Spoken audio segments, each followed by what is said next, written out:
வார்த்தைக்கு கீழ்ப்படிந்து நான் சொல்லுகிறபடி நீ செய்தால் நான் உன்னை ஆசீர்வதித்து உன் சந்ததியை பெருக பண்ணுவேன் என்று ஆண்டவர் சொல்லுகிறார். அவன் ஒருவனாக இருக்கும்போது அவனை அழைத்து அவனை ஆசீர்வதித்து அவனை பெருக பண்ணினார். ஆண்டவர் அழைத்த பிறகும் 25 வருடங்கள் 75வது வயதில் கர்த்தரை அழைத்தார். 25 வருடங்கள் காத்திருந்து 100வது வயதில் தான் அவருக்கு ஈசாக் என்ற ஒரு குழந்தையை ஆண்டவர் தருகிறார். அந்த ஈசாக்கின் மூலமாய் அதில் 2 குழந்தைகள் பிறக்கிறது, ஏசா யாக்கோபு என்று சொல்லி.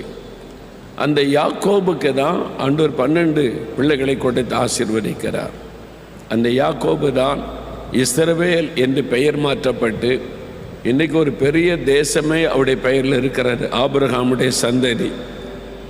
ஆண்டவர் அன்றைக்கு வாக்கு கொடுத்தார் ஆபிரகாமுக்கு, உன் சந்ததியை நான் பெருக பண்ணுவேன். இன்றைக்கு சந்ததியின் ஆசீர்வாதத்திற்காக ஜெபிக்க வந்திருக்கிற உங்களை பார்த்து ஆண்டவர் சொல்லுகிறார், என் பிள்ளைகளே, நான் உங்கள் சந்ததியை பெருக பண்ணுவேன்.